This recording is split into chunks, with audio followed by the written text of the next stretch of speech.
voyage. So what we want to really center on is what are the expectations you should have about a voyage? How does a voyage work? And then just as importantly, or perhaps more importantly, how do you be successful in a voyage? What are the things that you need to do? And what are some of the things that you shouldn't be doing as well? It works both ways.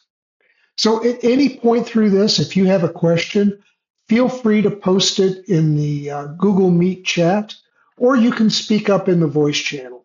Don't worry about interrupting me.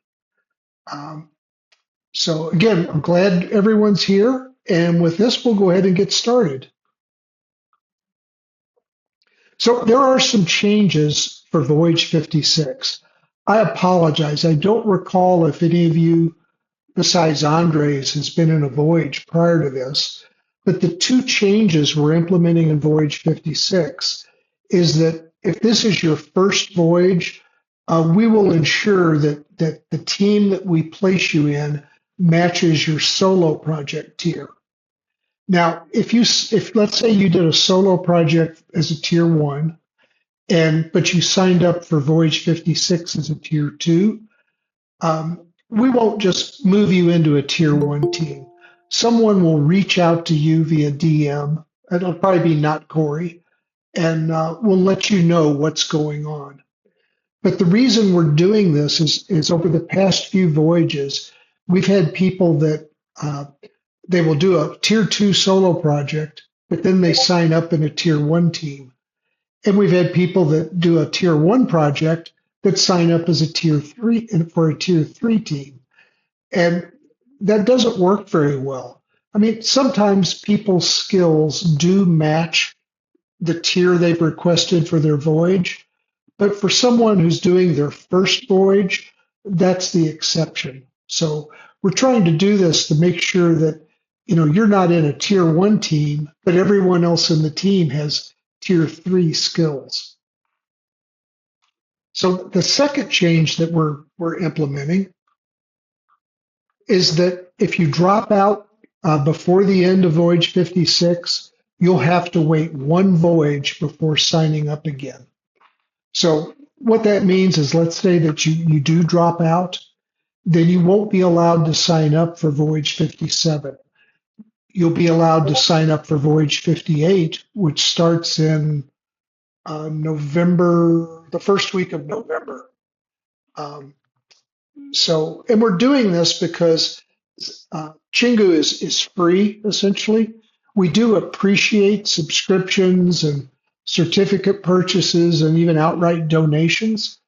But because we're essentially free, there's no cost to dropping out. But the problem that has raised is that people aren't investing in looking at the voyage guide and really committing to putting the time into a voyage. And when you drop out, that really has a bad impact on the rest of your team. It's very disruptive. So that's why we're implementing this particular change. So if this is your first voyage and you did your solo project as a tier 1, then you would be placed in a tier 1 team. However, if your solo project was a tier 2 or a tier 3, you would be placed in a team that's either tier 2 or tier 3. It just has to be one that matches your solo project tier. And again, one of our admins will reach out to you via Discord DM if they find that there's a difference between your solo project tier and your voyage tier.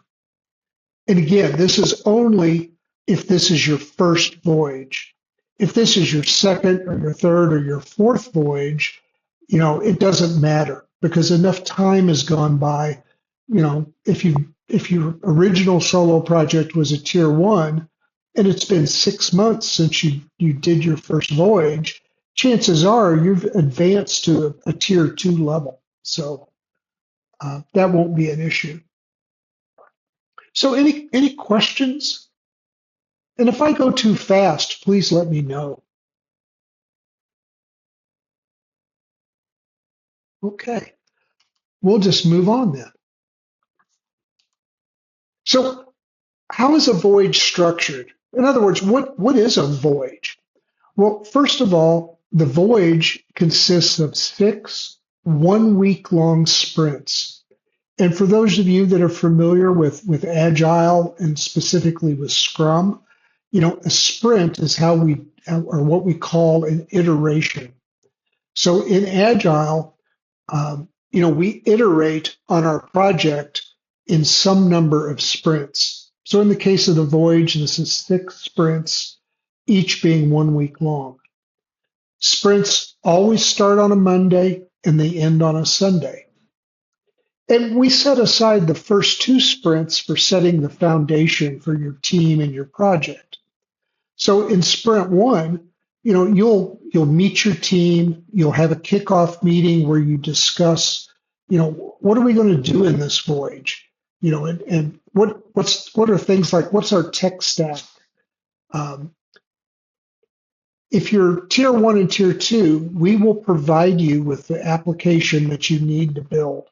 There are no exceptions. So we'll give you the specifications and the requirements for an application. If you are a tier 3 team, you have a choice. You can build the application we provide, or you can decide on your own application. And then finally in sprint 1, you want to define and prioritize what are the features in your minimum viable project that you need to implement before the end of the voyage.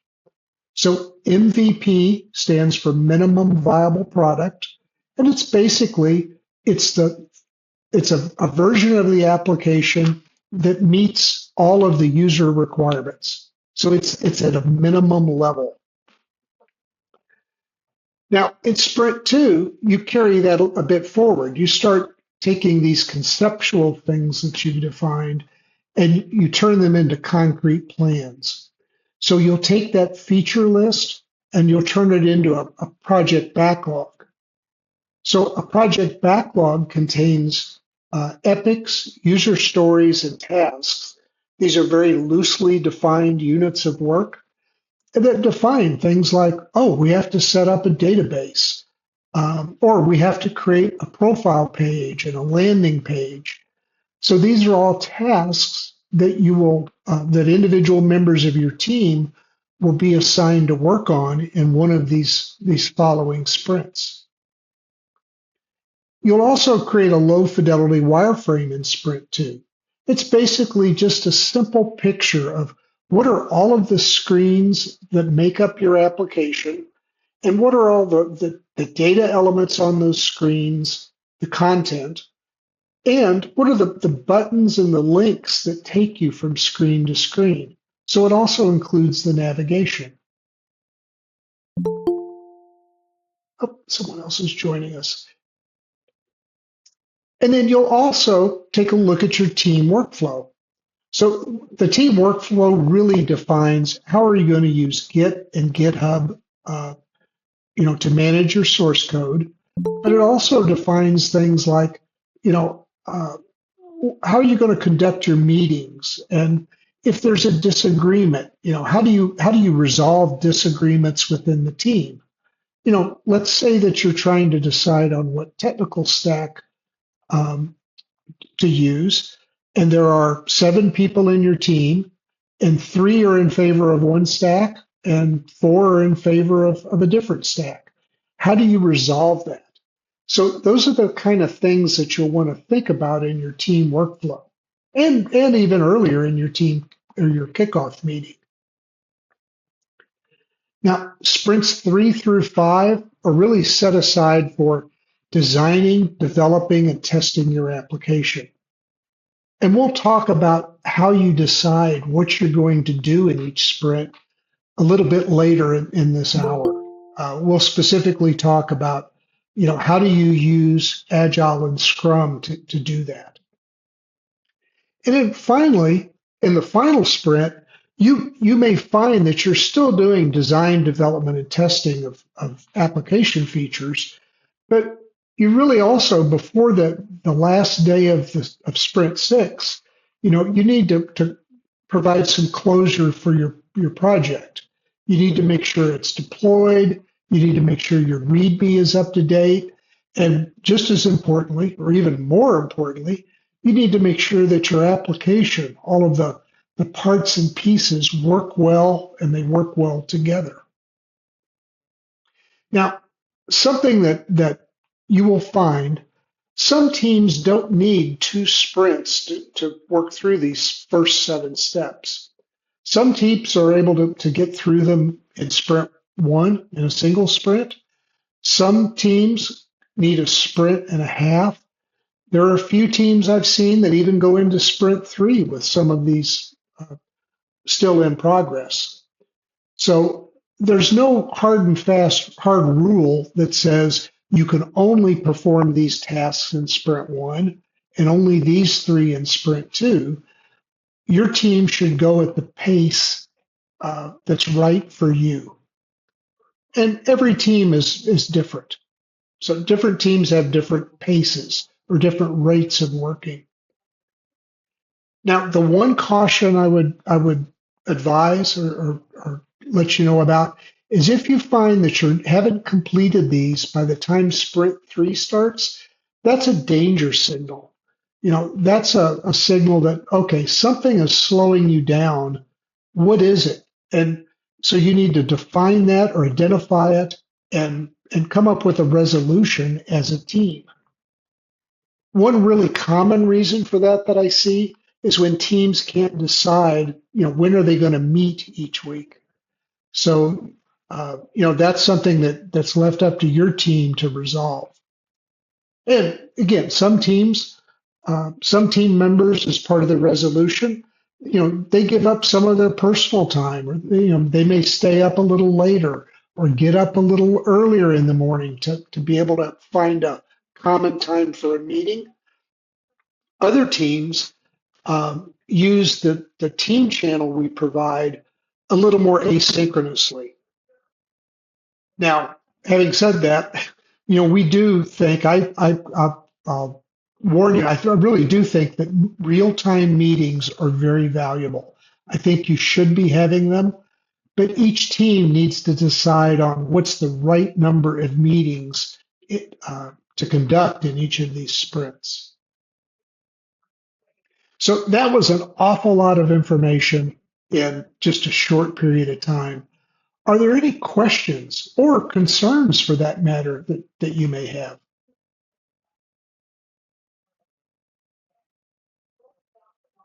Okay, no questions. We'll just move ahead. And just as a little bit of background, this particular methodology or plan, this is sprint number 56. So we've done 55 voyages prior to this one. Before we had voyages, we did another roughly 10 or 12 remote team projects. They weren't called a voyage. So we've had a lot of experience with this, and we've done this since 2016. So we've built this plan and refined it in each of the voyages. So it's not something we just came up with this morning. All right. So what's your goal in a voyage? What's the outcome you should expect? Well, number one, this is a team project. So one of the goals is one of your goals should be to build team skills. And that's important because when you get into the job market, almost every company, they don't do things, individual programmers or developers don't build entire applications. It's teams that build applications. And in the world today, the majority of companies use Agile and Scrum, or at least something similar to Scrum, in order to get this work done, to basically manage the project. So it's really important that you pick up those team skills. Again, the voyage is 6 weeks long.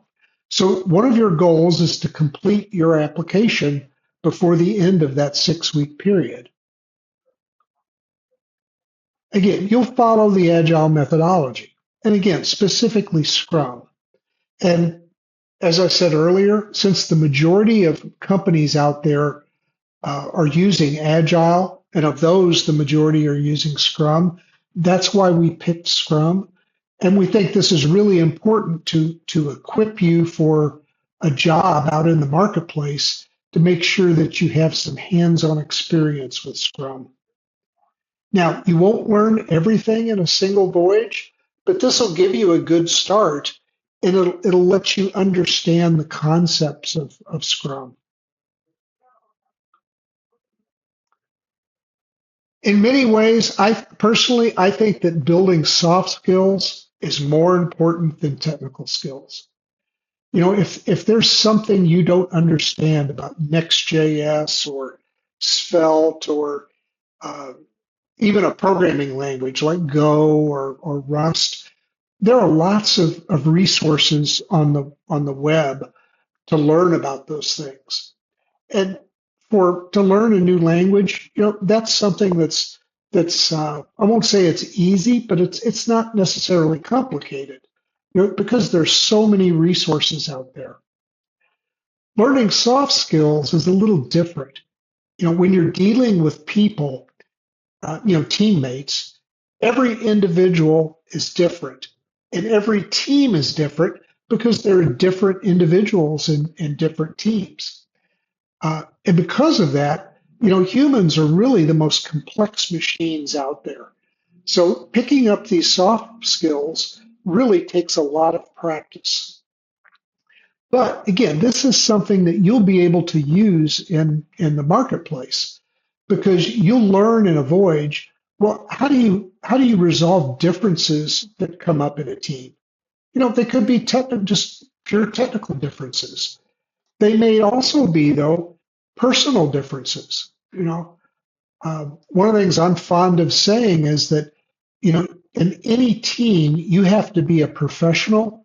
You don't have to like everyone on the team. You know, you don't have to want to go out to dinner with them after work, but you do have to be able to get things done with them and to be able to act in a professional way. And that's a soft skill that needs to be built. Another soft skill is just communication. You know, more projects fail from a lack of communication and collaboration than they do from technical skill. And I've seen this over and over and over again in my career, and I've seen it inside Chingu as well. Um, I've seen teams in companies I've worked at where they didn't collaborate, and when different developers contributed the features that they had written, those features didn't work together. So it costs time and money to repair that. Well, that's something that could have been fixed much earlier through, again, routine daily communication and collaboration. And you will hear me say this as long as you're a Chingu or as long as you follow me, you will hear me say time and again that communication and collaboration is the most important factor to success in any team. So ultimately, your goal is you're working with other people, other Chingus in a remote team to basically transform what you've learned in boot camps and universities and YouTube videos and through reading articles. You're transforming that knowledge into actual practical experience.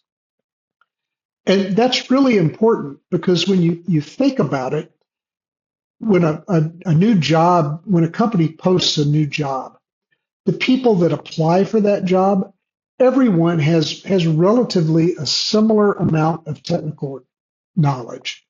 You know, if the job is for a React developer who knows a little bit of Node and Postgres database and Tailwind, you know, everyone that applies is going to have, most likely going to have, you know, some level of knowledge about those three things. But what they won't all have is the experience and how do you use them together? And how do you use them more importantly? How do you do this in a team? That's what helps set you apart from other job applicants. So, any questions? And we always welcome questions at Chingu. If you're a new Chingu, you will never be made fun of because of a question that you ask.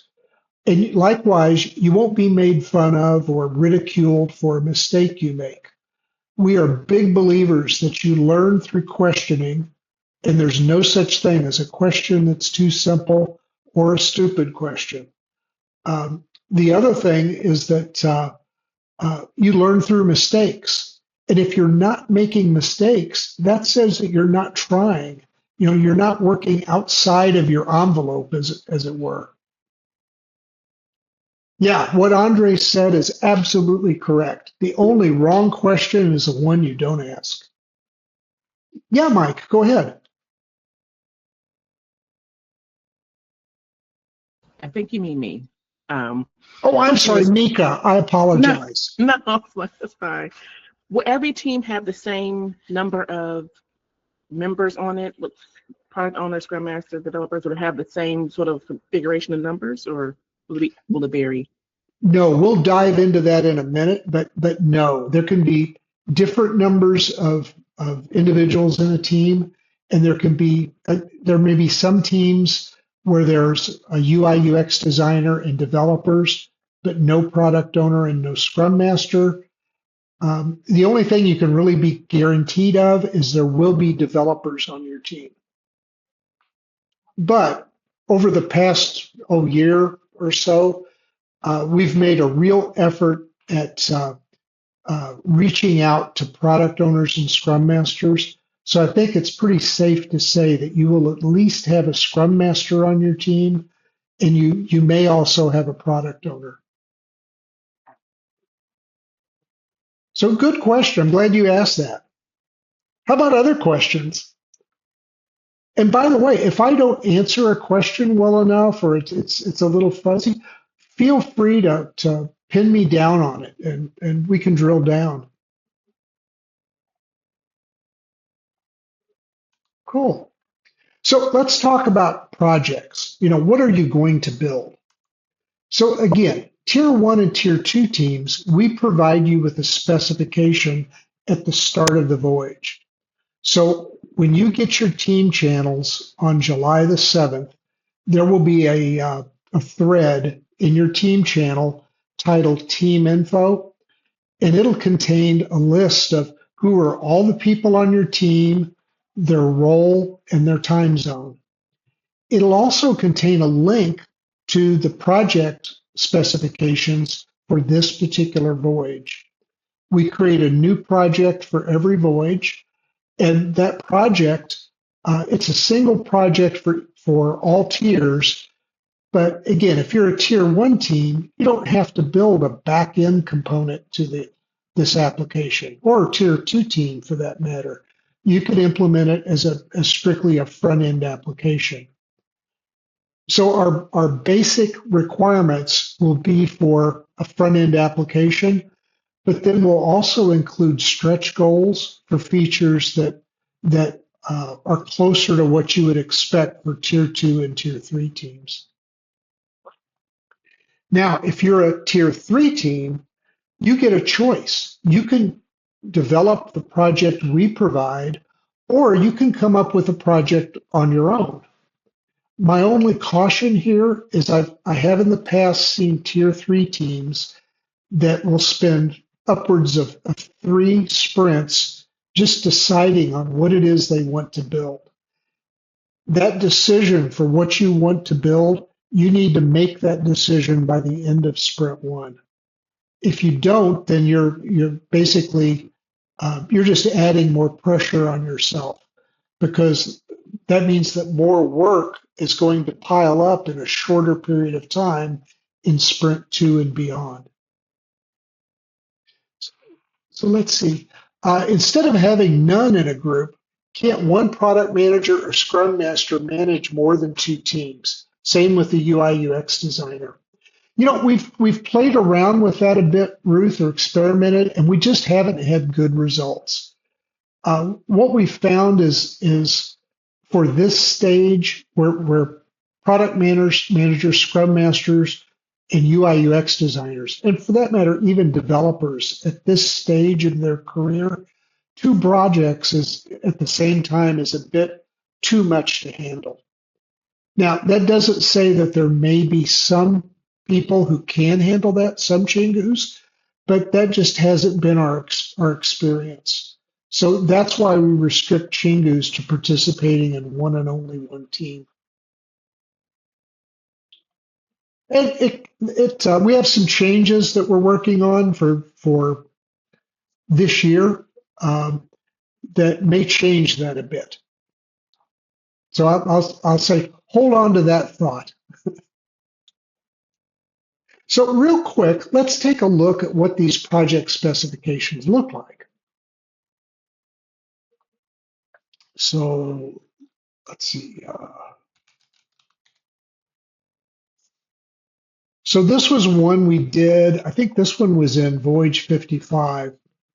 This was an AI helper. Oh no, sorry. This was the one for Voyage 55. Yes. You're not sharing the project. Oh, sorry. Thank you.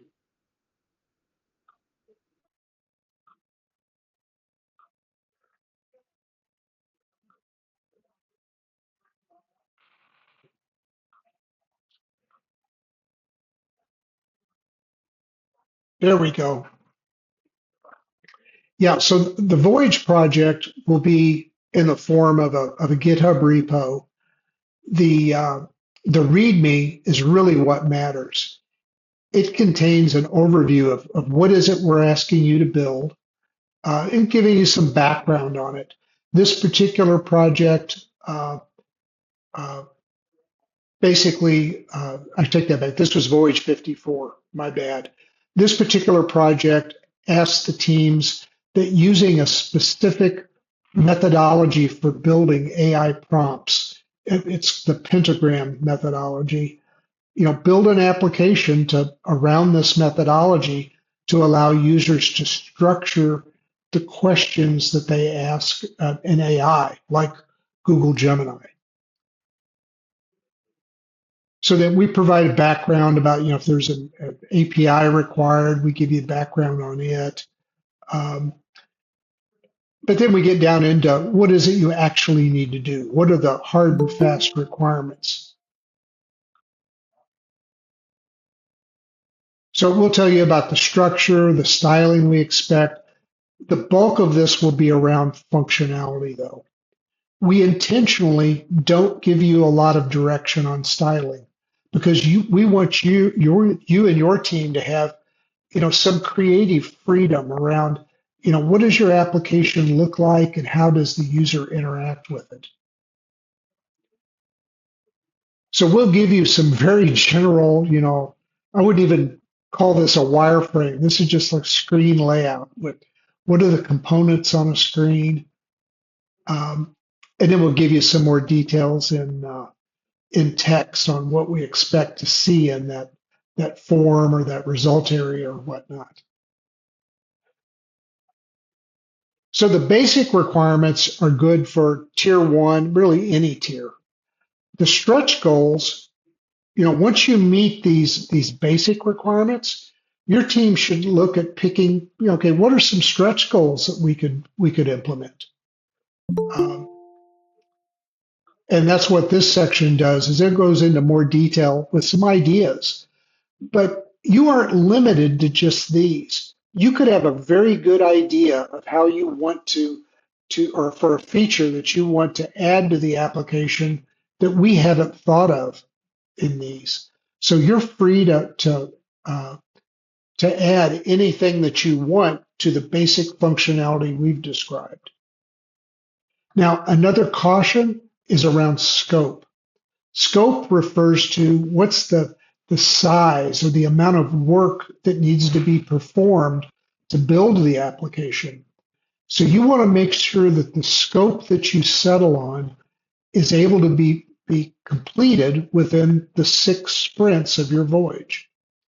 And that's really important because if you select too many features that you want to implement, you may not get any of them completed.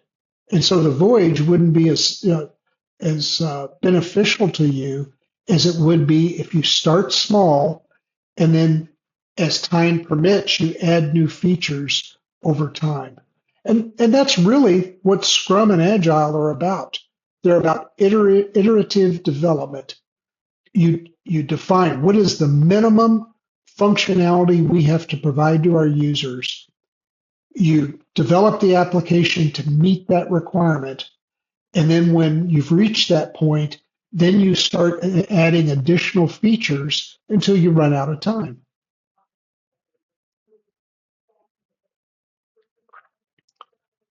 You should also think about acceptance criteria.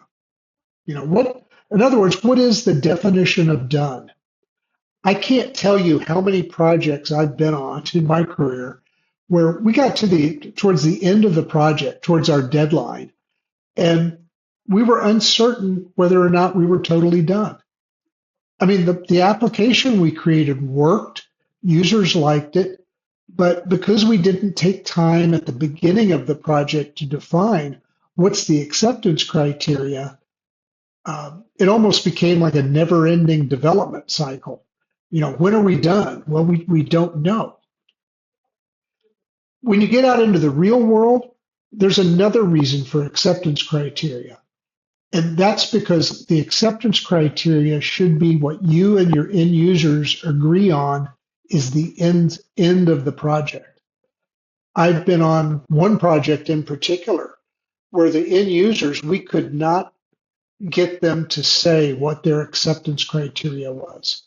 And so we defined it as basically an information technology group.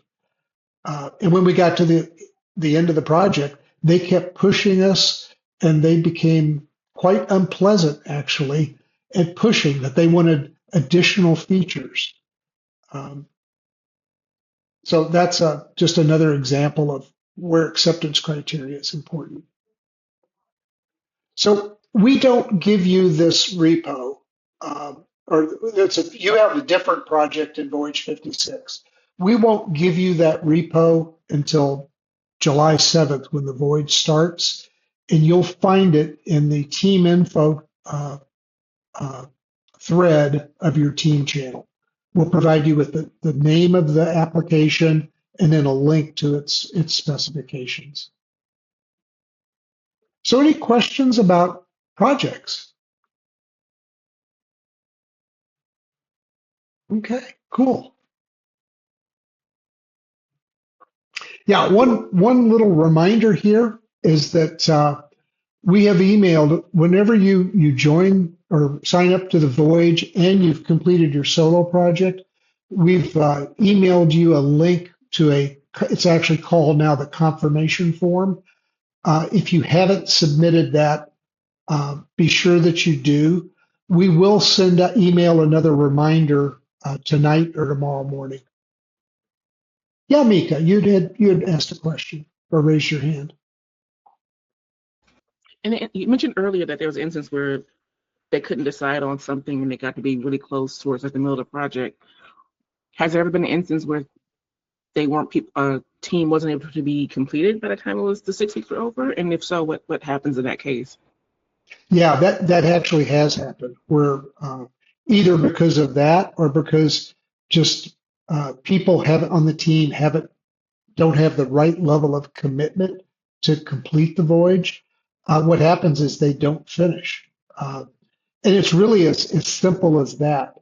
When you don't complete your project, you aren't eligible for a completion certificate. But more importantly, I mean, the completion certificate is what we call an attestation. It's just a certification that you successfully completed. What's more important than that certificate is, the people that don't finish don't get as much value out of the voyage as the people that do. Yeah, and what has happened in the cases where teams have gone into like sprint 3 and they've just decided then, what Andre said is correct. What they've had to do is scale back the scope of their project because instead of maybe 4 weeks, 4 sprints to work on the project. Now they only have 3 because they didn't decide until the end of sprint 3 what it was they were going to build.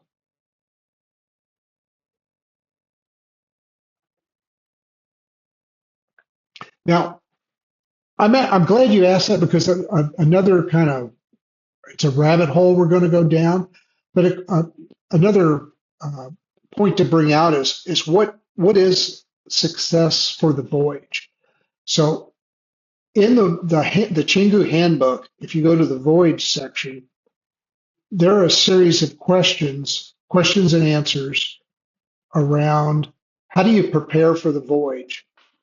And the second question is, what's the criteria for successfully completing a voyage? So if you click on that, based upon what your role is, there are different criteria. So for everyone, success is you need to share your status on a daily basis. You need to also communicate with your teammates on a regular basis, both in the team meetings and in the team channel. You need to attend all your team meetings. And then at the end, one person on the team, it doesn't matter who, but at least one person has to submit the final project for the entire team. And in Sprint 5, we'll provide you with the link to that form. Now, if you're a PO or a Scrum Master, you have to basically show in the team channel that you've been helping to coordinate your team. We have a small course that you're required to take. There's 1 unit in each of the 6 sprints, and it's something that can be completed in 10 minutes. It's not very complicated, but you need to complete that. And then finally, at the end of the voyage, we have a demo day, and everyone is invited to it. But the Scrum Masters and the product owners for a team, we ask that you create a summary deck that summarizes what your team did, and that you submit that deck. And hopefully, you'll want to present at the demo day meeting as well. Again, for developers, the 2 big things are commits and PRs. We have a bot that scrapes your team repos, and it counts the number of commits made to the main branch and then to all non-main branches. And likewise, it counts the number of PRs as well to the main branch and then to all non-main branches. We use that as a metric to determine, did you complete your fair share of code to the project? And then finally, UI UX designers, what we're looking for is did you create a wireframe? And as the voyage went along, did you participate in the meetings and participating in things like PR reviews to make sure that your developers followed the wireframe?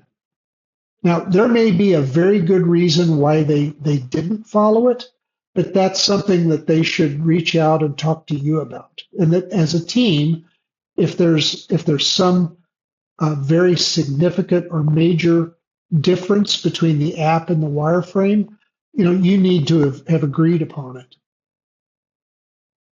So hopefully this will help.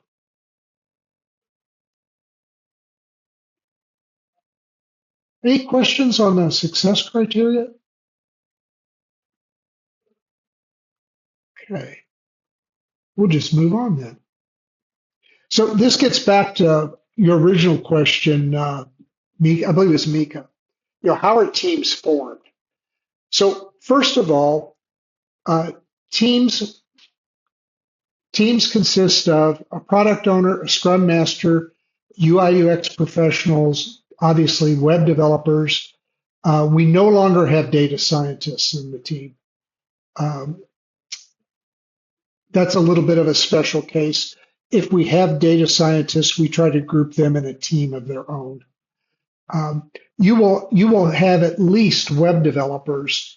I'm fairly confident that most teams in Voyage 56 we'll have a Scrum Master and a UI UX designer.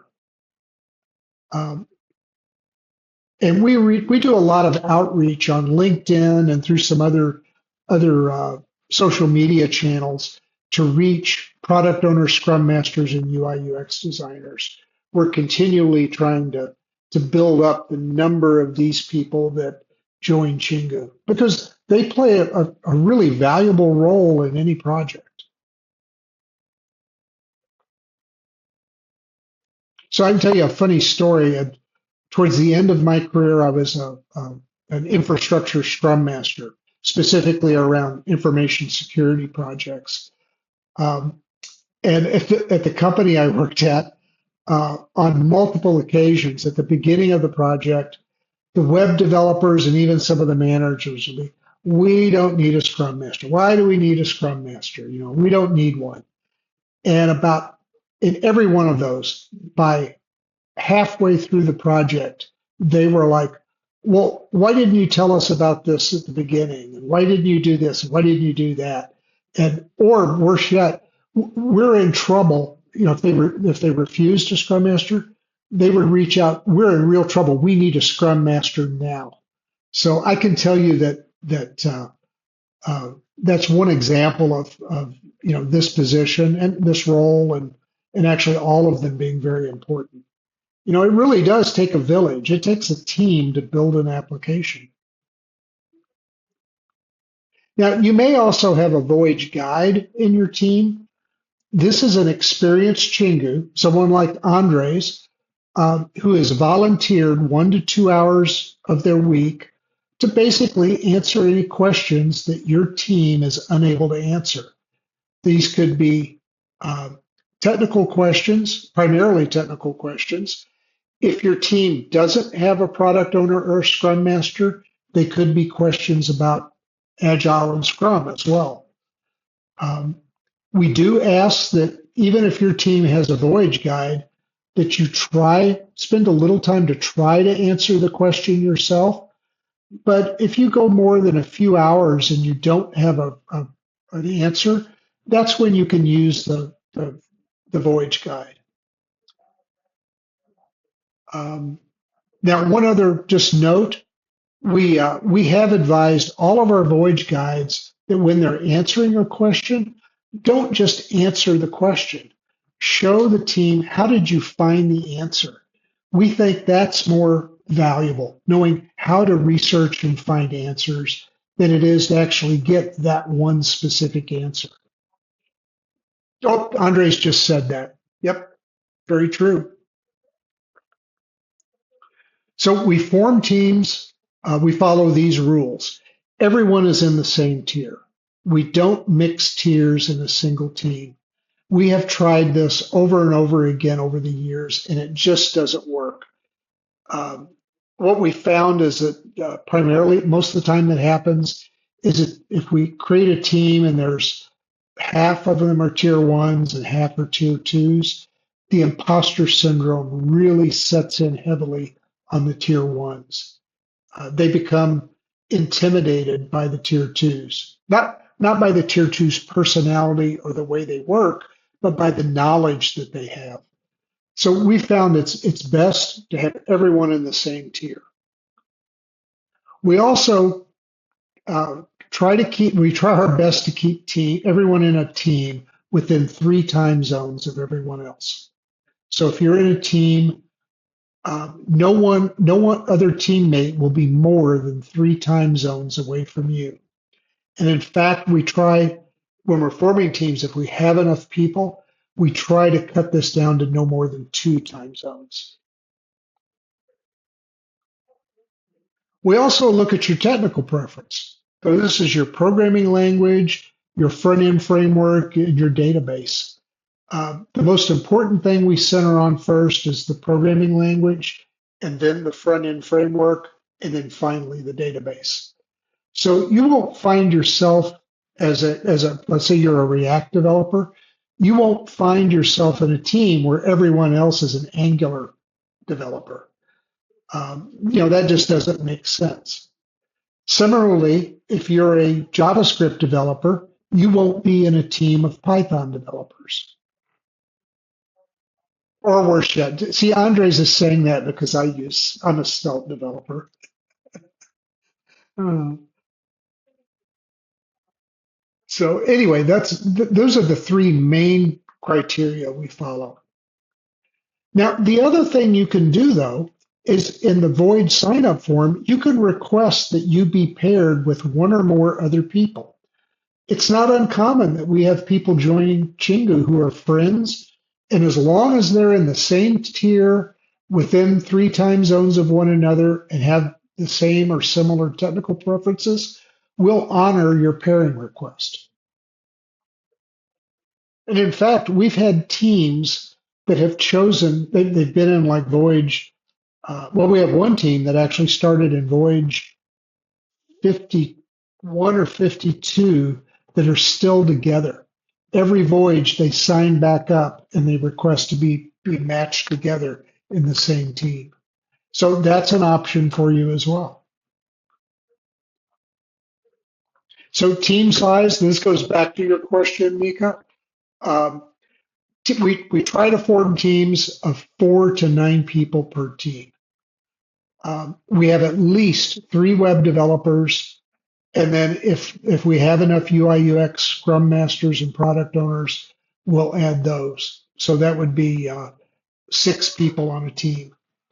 But depending on the number of people that join up, and again, time zone and tier and whatnot, you might find yourself in a team with 4 web developers or 5 developers. You may also find as a product owner or a Scrum Master that we've assigned a shadow product owner and a shadow Scrum Master to you. Or it could be that you are the shadow. And what a shadow is, that's someone who has met the minimum requirements for that role, but don't have a lot of experience yet. So we match you with another product owner or Scrum Master so you could observe them. And we advise those primary product owners and Scrum Masters to basically mentor the shadows and to give them small assignments, basically over the course of the voyage, to build up their involvement in the project. And that's a good way to in a very friendly way to increase people's experience in their role. So any questions?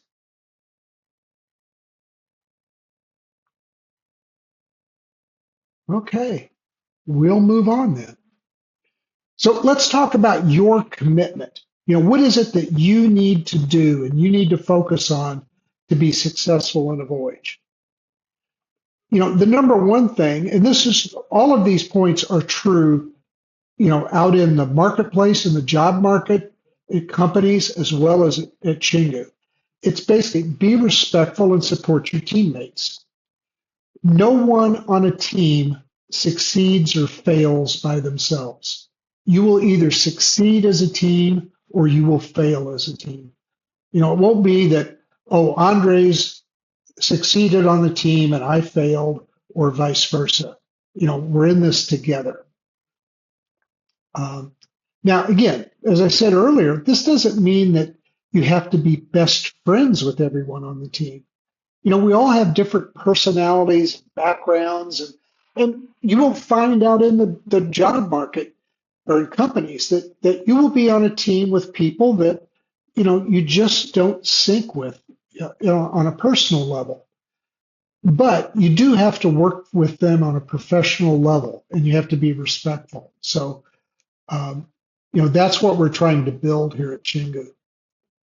I can tell you, I've worked on teams with people that I hate to admit this, I had a real dislike for, but I really admired what they brought to the table and what they accomplished. And we were able to work together. And they felt the same way about me. So your average, assume, you're going to put in 8 to 12 hours a week on a voyage.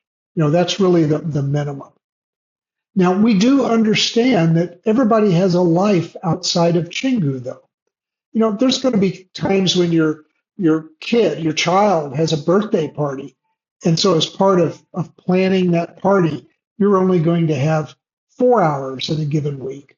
That's okay. This is an average, not an absolute for each sprint. What's important isn't the number of hours you're working in a given sprint. It's the fact that you've communicated to your team so they know, what's your availability and, how many hours are you working. I will say I'm going to go back to the number of hours to work per week. We also understand that unfortunately people have tragedies in their life. You may become ill or a family member may pass away. Again, just a quick message to your team. You don't have to divulge any details. Just, hey, personal issue has come up. I'm unavailable this sprint, but I'll be active next sprint and I'll catch up. That's the kind of thing to let them know what's going on. So the next one is active listening, communication, and collaboration. The key word here is active. Listening, communicating, and collaborating is hard work. It's not easy. It takes attention and it takes a commitment to basically respect and teamwork. So when a teammate is talking, one of the things to watch out for is if you're not speaking, you're just sitting there, that's not necessarily listening. I found that especially in a case where different team members are presenting different solutions for the same problem, while one is presenting, the other one is actually thinking more about how am I going to use what they say to make my solution more acceptable to the team. So they're thinking of like what's a counter statement to what the other person is saying. A better approach is to listen to what they say, think about, what's their motivation, and is their solution, is it a good solution? It could very well be that their solution is better than yours. It's also very, very likely in cases like this where no one solution is the best, that the best solution is a combination of ideas from different people. So that's why, again, active listening and collaboration and communication is important. You want to also hold a weekly sprint planning meeting. So attending this meeting is really important. It should be held as early in the sprint as possible, ideally on a Monday, which is the first day of each sprint. And we'll go through the Scrum at a high level in a moment, but basically this meeting is where you look at your product backlog. Basically, it's the backlog of all the tasks that you need to complete to reach your MVP. This is the meeting where you look at that backlog and you decide what are the tasks that we're going to work on this week. So your team may choose to work on 10 tasks. If there's 25 tasks in your backlog, you'll ignore the rest of those. You'll focus in this sprint on a small subset of the work that's in your backlog. The other thing you do in this meeting is you'll volunteer to work on given tasks. And your team, it's up to your team. You could have one individual, one teammate working on one task. You may have a task, depending on how big it is or its complexity. You may have one task that's assigned to two teammates. So they're using essentially pair programming techniques to work on that task. So that's the sprint planning meeting. There are other Scrum meetings we'll talk about again in a moment. Your other commitment is you need to submit the weekly check-in form. So every Sunday morning, we will email, this is starting in Sprint 2, we will email a check-in form for the prior sprint. And basically, it gives the Chingu admin team feedback on how are you doing as an individual teammate? How do you think your team is doing? What problems do you see? What successes have you had? Who on your team has been a above average contributor, someone that deserves recognition? It gives us that kind of feedback. Um, I will say too that we don't share this feedback with anyone other than other administrators, and we don't share. Uh, Everything is held in confidence. We won't tell another Voyager or another Chingu, oh, Fred said this in their check-in. That will not happen. Everything is confidential. And this really helps us. We revise voyages. There are changes that happen in every voyage, and they come about through these check-ins. Again, your commitments to follow the Scrum framework. Um, Again, that's to your advantage because when you go on a job interview, you'll be able to say, "Yeah, I use Scrum with a team of 3 or 4 or 5 or 10 people, and we use the Scrum framework to reach our application's MVP." That's something that a lot of people don't have when they go on their first job interviews. And again, Scrum, what it really revolves around, and ultimately Agile, because Scrum is a Agile framework built on top of the Agile methodology. The Agile methodology is a concept. The Scrum framework is a specific set of rules to follow. So it basically it's you plan before coding, you iterate. So you don't try to do the entire project you don't try to work on every task at the same time. In each sprint, you pick, here are the tasks we want to work on, and you focus on those tasks. And in that sprint, you develop them, you test them, and you deploy them to production. And I can't say or stress that enough.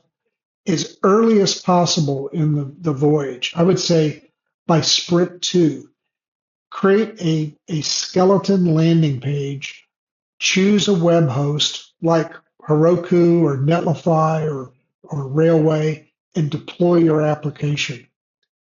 The reason for that is when you deploy that application that early, you're deploying the app in its simplest state. So if you run into any deployment issues, they're going to be simpler to resolve because there's just not that much to the application at that point. If you push deployment off, initial deployment off until sprint 5 or 6, now you've got hundreds and maybe thousands of lines of code in your application. So if you hit an issue in deployment, it just makes sense that it's probably going to be a more complex issue and harder to solve. And this is Scrum. In Scrum, you deploy at the end of each and every sprint. Again, we talked about, you're limiting your focus just to the tasks you need to complete in this sprint. So any questions about commitment? And again, to repeat what we said at the beginning, one change in Voyage 56 is if you drop the voyage before the end, we will, you'll have to wait until Voyage 58 if you want to try again. And that's because we've just had too many people ghosting.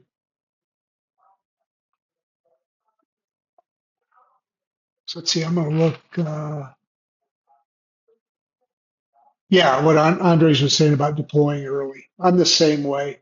The first thing I create in any project, I create my README, and then I create a really simple landing page and I deploy it to production.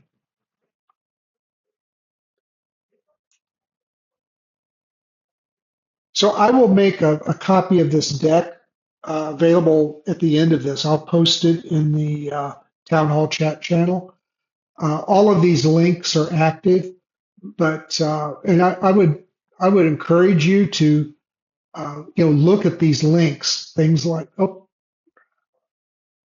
like what soft skills are needed. This talks about the Scrum values, the 3 pillars of Scrum, and then some more information on soft skills. All right, so real quick, we're going to go through a really short version of the Scrum framework. Again, your two kind of databases that you have are the product backlog and then the sprint backlog. The product backlog you create at the beginning of the project, and it's really your best guess at what are all the tasks that we need to do. So before you create the backlog, you'll come up with a list of features that your app needs to contain. Basically, what's the user functionality that meets the needs that your user has, their requirements. Once you have that, then you translate it into the product backlog, which contains things like, at an application level, it contains things like, oh, we need a profile page. But it also has things, more technical tasks like, oh, we need a database. And because of that, we need to define a schema. We need to create test data. We need to load that test data into the database. And we need to create a process to refresh the test or the database from our test data. It may also, if you're like a tier 3 and you've got a backend, it maybe we need to implement this particular API route. So that's the product backlog. Now, in each and every sprint, you'll follow this same cycle. You'll have a sprint planning meeting where you'll look at your backlog. You'll decide, what's the priority of these tasks? What is it we need to do right now? So you'll pick those highest priority tasks, and from them you'll create a sprint backlog, which is a subset of your product backlog.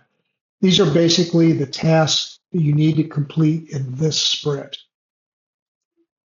And the last thing you do in the sprint planning session is different members of the team will volunteer to work on different tasks. So if you're a product owner or a Scrum Master, one of the things you want to do, as a Scrum Master, you definitely want to do, you want to keep track of who is assigned to work on what task. Because at different points in the sprint, you want to do what we call a reality check. You want to reach out to your team, and find out what's their status. Are they making progress on their tasks? Now, they should give you that information because they should be posting daily status, but it's your responsibility to monitor as a Scrum Master and make sure that's happening, and to make sure you understand what is the current state of what we're building.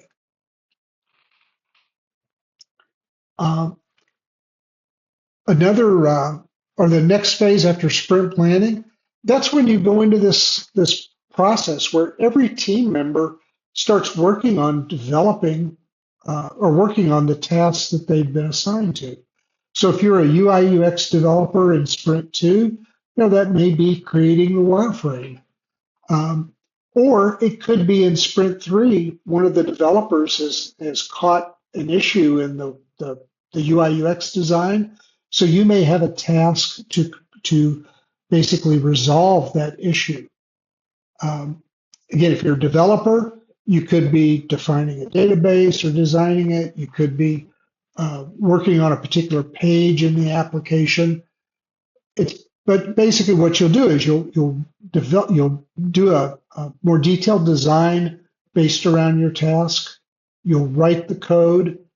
You'll test it. You'll do a unit test. Then you'll share your change or your feature with the rest of the team by pushing your branch up into GitHub. And then finally, at the end of the sprint, your team will basically deploy what's in your development branch out to the main branch and to your production web host. Now, Andres is going to give a talk, I think it's next week. It might be the week after, I can't remember now, on how to use Git and GitHub in a team. So he'll share what he's learned and what he's done on his projects uh, to basically give you the information you need to use Git and GitHub effectively as a team. Saturday and Wednesday. Thank you, Andres. And then the last thing you'll do in a sprint is you do a review and a retrospective. Now, the review, that is where you look at just the application you've deployed. You're looking at it through the eyes of an end user, and you're asking the question, does this meet the needs of the end user? So the review isn't about technology. It's about does the application satisfy what the users have asked for? The sprint retrospective is all about the teamwork. It's a separate meeting. At least in Scrum, it's a separate meeting.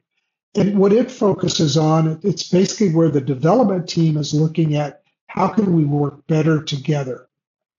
So a classic example of a problem in just about every team I've ever worked on is, or been in, is that someone will start complaining, hey, PR reviews are taking days instead of hours. They're taking too long.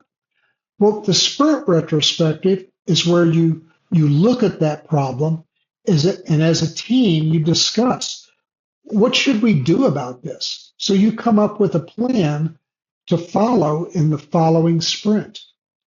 This retrospective is the part of Scrum that helps teams get better and better and better as the sprints go on, as the project progresses. Now, in prior voyages, we've required one meeting. Starting in Voyage 56, we require two. So what I would suggest is you'll want to have a sprint planning meeting at the beginning of the sprint, and then it's okay to have one meeting that combines the review and the retrospective at the end of the sprint. But you should be following Scrum, and in strict Scrum, these are 3 separate meetings. So any questions? I know we went through this really quick, but this is actually the most basic and simplest form of Scrum that there is. There are other details that we don't go into in a Voyage because you're just learning Scrum for the majority of you. You don't need those details right now. It's more important for you to establish a really solid foundation and understanding of the basics than it is to understand story points and burn down charts and some of the other things that are part of Scrum. So any questions or concerns for that matter? Now, one thing I hadn't mentioned, if you're a product owner or a Scrum Master, we have an Agile leadership team at Chingu. It's headed by Bahare, who's one of our Chingu primary administrators. She has an extensive background. Actually, she and her team have an extensive background as practitioners of Scrum, both as product owners and Scrum Masters. They will arrange a meeting in each sprint, kind of a checkpoint, which with every product owner and Scrum Master, it's a real-time thing to basically see how are you doing? Are there any problems you're facing in your role that you need advice on or help on? It's basically to give your product owners and Scrum Masters another level of support. You guys are going too easy on me. Don't be afraid to ask questions. That's why we're here. So if you have questions about Scrum, if you want to learn more, we've provided this link, which is to the official Scrum Guide. The 2020 version is free, and you just click on this to get it. And it goes into lots of detail. Additionally, I should point out that in the Voyage section of the handbook, oops, for each of these parts of steps in the sprints, we lay out, basically this is step one. What's the objective? How do you go about doing it? And then we link to resources. So this is true of every step in this particular diagram. And that includes Scrum. This diagram should be familiar now, but there's more detail here and again, links.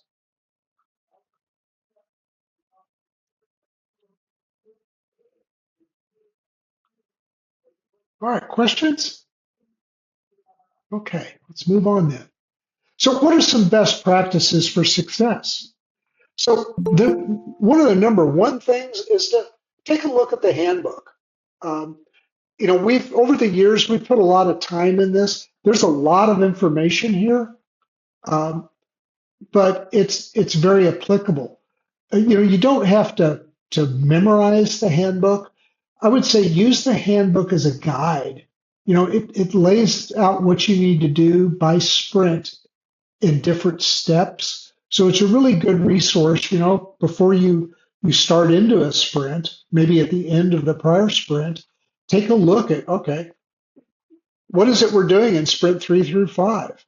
And familiarize yourself with in this case, the Scrum flow, and then the links to the resources and the different parts of Scrum.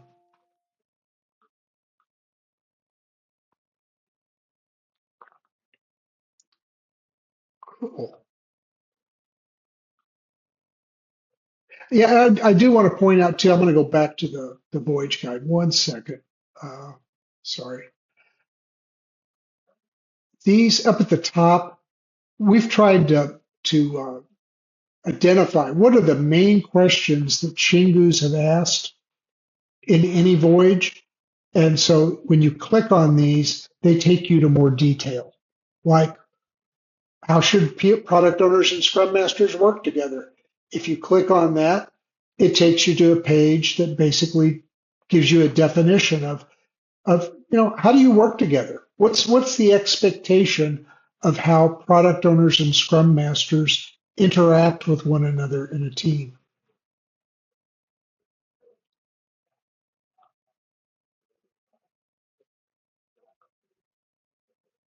And the same is true for things like these questions about what are the different roles and the tiers and how do we form teams and so on. This one is a really good one. What Git and GitHub knowledge will I need? That's one that as a web developer, but actually in any role, it is good to kind of understand.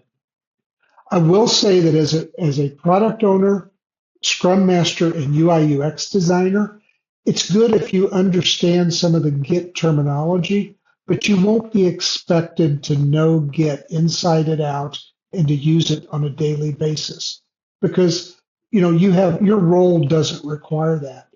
What's really required is that you understand when a developer is telling you something about what they're doing in Git to kind of understand it at a very high level.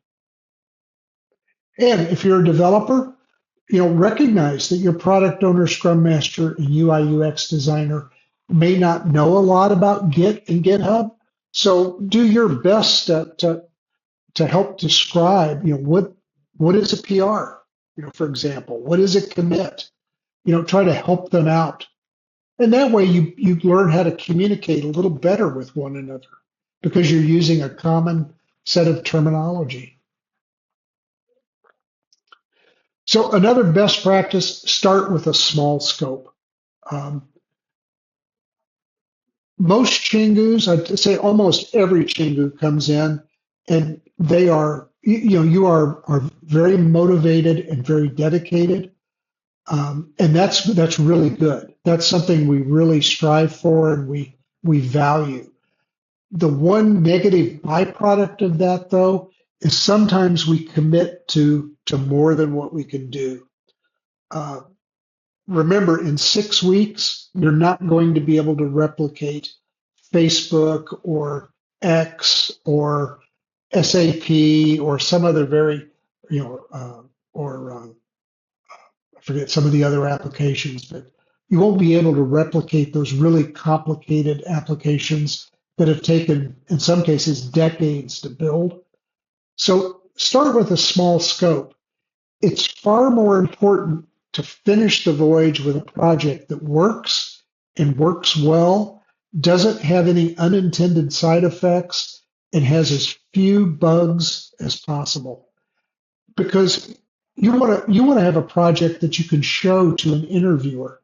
And because of that, you don't want the interviewer to encounter a bug or the interviewer to use click on a navigation link that's a dead link. It doesn't go anywhere or it generates an error message. And again, remember that with Scrum and Agile, when you have time available, you can always add new features. So don't overcommit. Another thing that can happen, and that happens quite frequently, is as a team member, you may say, "Oh, well, I can complete the implementation of the database. That's designing the database, creating a set of test data, loading the test data, writing a small bit of code or app to test the test data, and writing a back-end API endpoint to access the database." So you may say, "Oh, I can do that in one sprint." Well, can you do that in one sprint? That's a lot of work depending on the complexity of your database. So don't overcommit,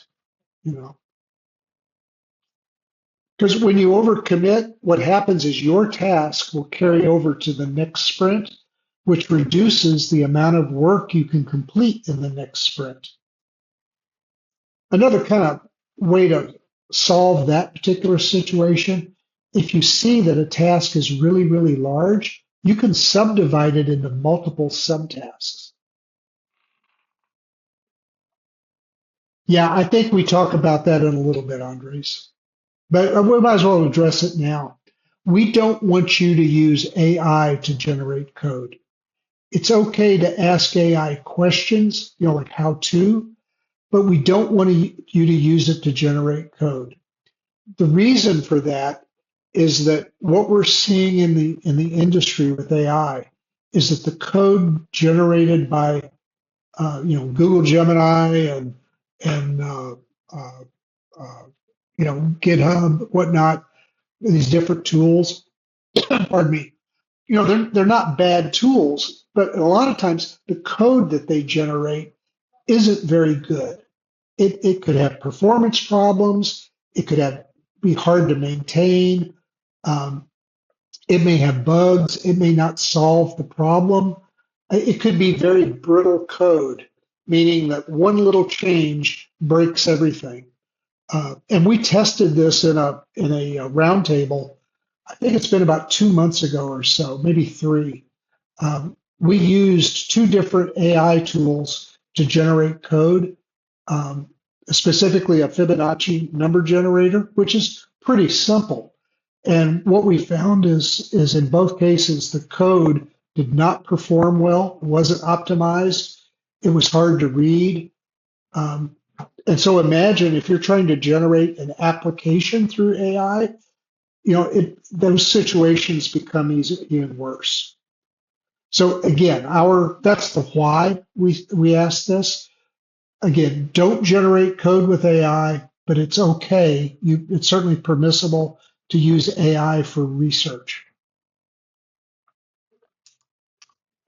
Again, we want you to participate daily in your team channel by posting your status.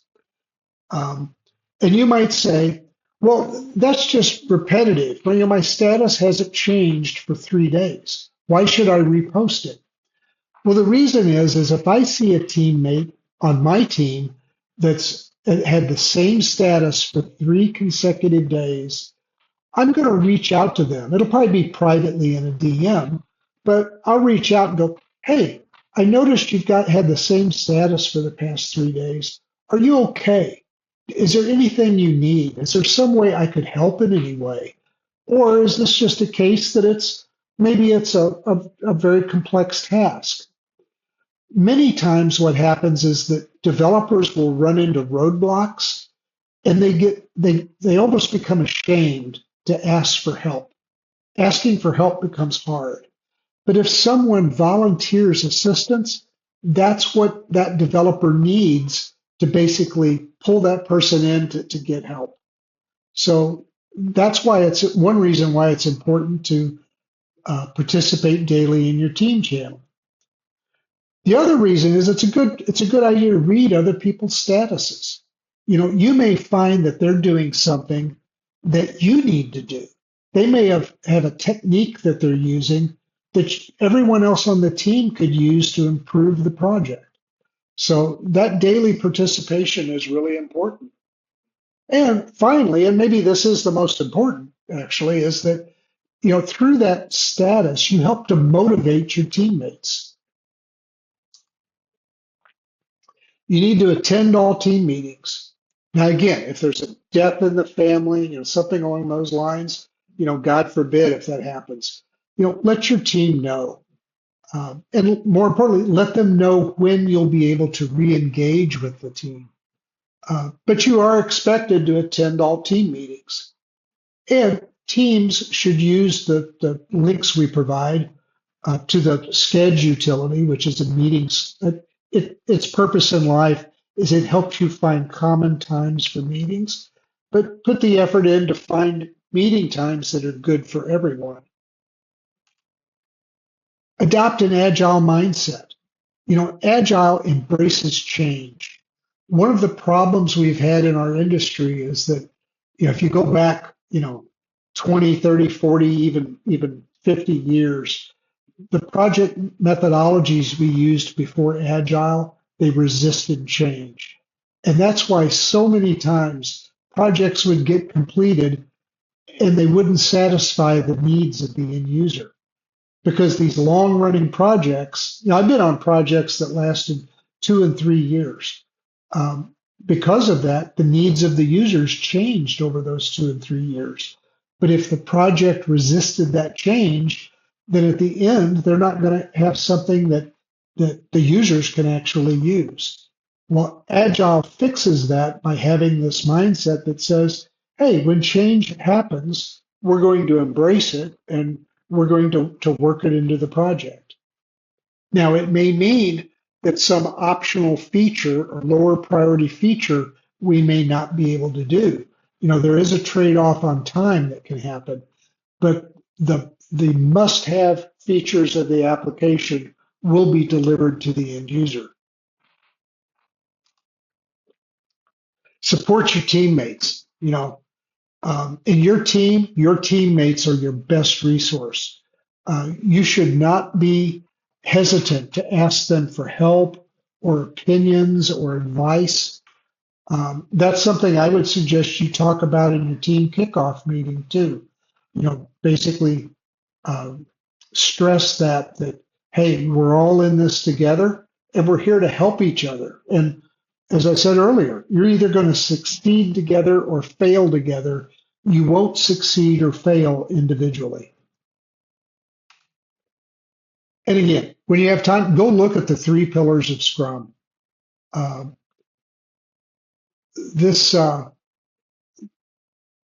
really sets the foundations for what Scrum is all about. And just briefly, it's transparency, it's inspection, it's basically continually looking at the project and revising what you're doing. And then it's adapting as changes happen.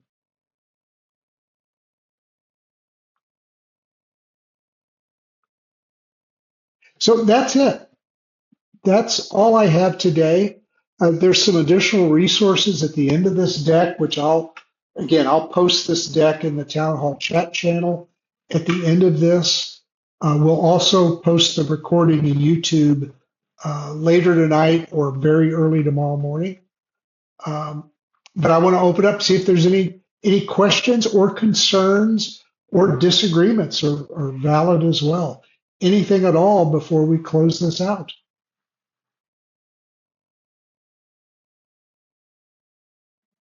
I do want to just remind everyone, if you don't know, I'm leaving tomorrow for 2.5 weeks. I'm going to have limited time and cell reception. So it's really important if you have questions or issues or you need help, rather than DMing me, open a support ticket in the Chingu Discord channel.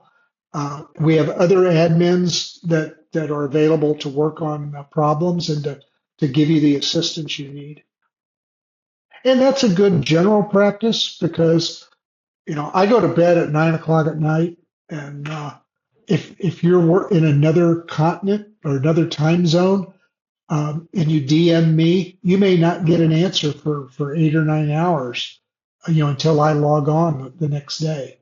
Whereas our admin team, we have admins in the EU, in Australia, and in the Western US and the Central US. So someone is within a few hours of being available at any point in time. So last call for questions. Any questions, anything at all?